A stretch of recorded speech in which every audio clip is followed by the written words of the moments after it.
Welcome to The Explainer. Today, we're pulling back the curtain on the world of startups. And what we're going to find is, well, it's a little dark.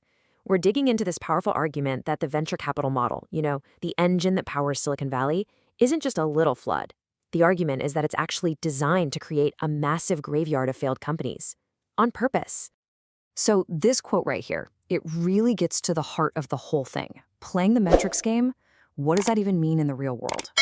To understand it, let's just jump right into a story that shows you exactly what it looks like. It's a pattern you'll start to see everywhere. So, it all starts with what looks like incredible, meteoric success. But the core of this critique is that so often that success is just a carefully built illusion. It's a mirage created for a very specific audience, the investors. I mean, picture this. This is the absolute dream for any founder, right? You're raising 30 million bucks. Your pitch deck has that perfect hockey stick growth chart going up and to the right. VCs are practically breaking down your door to give you money. On paper, this company looks like it's the next big thing. And here's the catch. This is where the whole illusion just falls apart. 92% of their revenue, their incredible growth, came from one single customer on a pilot program. A pilot. That's not even a real locked-in contract. So what you're seeing is this massive gap between the story they told and what was actually happening. It wasn't real sustainable growth. It was growth manufactured for one reason, and one reason only, to look amazing in a pitch deck and get that next check. So, what happens next? Well, it's pretty predictable, isn't it? Just 6 months later, that one big customer, they decided not to renew. And boom, the company's revenue didn't just dip, it fell off a cliff. An 87% drop, practically overnight. The company was toast. Okay, so this constant pressure to show amazing, even if it's fake, growth, it leads to the next piece of this broken puzzle. It's what's known as the successful exit. Except for the customers, for the product, for actual innovation, it's not a success at all. Yeah, let's be super clear about what this term acqui-hire means. It means a bigger company comes in, buys your startup, but they don't want your product. They don't care about your customers. They just want your engineers. So they buy the company, shut down the product people love, and basically give the team new jobs. The startup itself just vanishes. And this isn't some rare fringe thing that happens once in a while. Just look at this chart. It's kind of stunning. The percentage of startup exits that are really just these acqui-hires has almost tripled in less than a decade. What used to be a sort of consolation prize, a way to fail gracefully, is now a totally normal, even planned outcome. So when you boil it all down, here's what's happening. The whole crazy startup journey, raising millions of dollars, hiring dozens of people, all of it has, in many cases, just become a really, really expensive audition tape for a job at Google or Meta. It's a bizarre, high-stakes recruiting tool for big tech. Okay, so if you think that system already sounds kind of crazy, there's a new technology that's just pouring gasoline all over this fire. And you know what I'm talking about, artificial intelligence. Now, on the surface, this sounds amazing. AI makes building stuff easier and faster. More innovation, right? But what's really happening is this insane flood. The market is just saturated with startups that all do pretty much the exact same thing, all funded by VCs who are terrified of missing out on the next OpenAI. Just how bad is it? Well, let's take a look. CRMs, customer relationship management tools, pretty standard business software. Right now, there are 67 different startups, all with venture funding, all building an AI-powered version. Or how about note-taking apps? You'd think that market was solved, but no.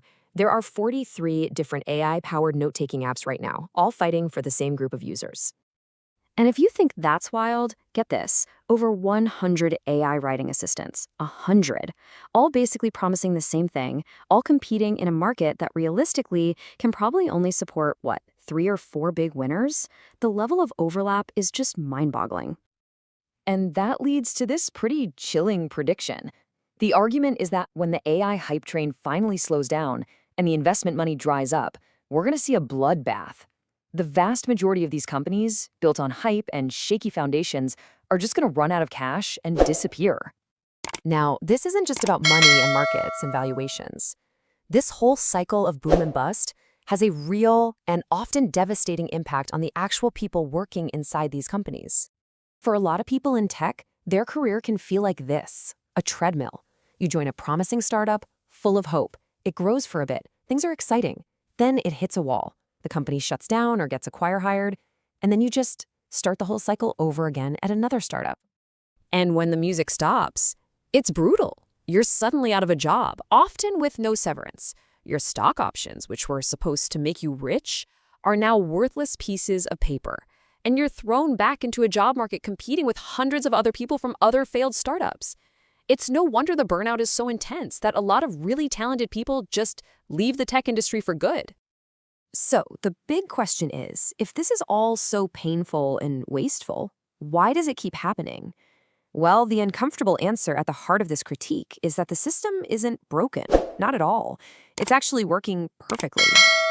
I mean, think about it. There is another way to build a company. You can go slower. You can focus on being profitable from day one. You can raise less money, or maybe no money, and just focus on your customers. But the entire ecosystem, the investors, the tech press, even the way they recruit talent, it's all designed to reward only one thing: the VC path, the rocket ship, grow at all costs, raise massive rounds of funding, become a billion-dollar unicorn, or die trying. So the final verdict here is pretty stark. The system isn't broken. It's humming along exactly the way it's supposed to. But here's the key. Its purpose isn't to create a healthy forest of lots of successful companies. That's not the goal. The whole venture capital model is really just a brutal, efficient filter. It's built to churn through thousands upon thousands of companies, founders, and employees, burning through incredible amounts of money and human energy, all in the search for that one or two massive grand slam home runs, the Ubers and the Airbnbs. Everyone else, they're just collateral damage in that search. And that's really the question that this whole analysis leaves you with. If the startup world is basically just a giant, high-stakes lottery, is innovation just a happy accident? A byproduct of all this incredible waste? Is this constant churn, this huge graveyard of companies and burnt-out talent, is this really the only way to build the future? It definitely makes you think.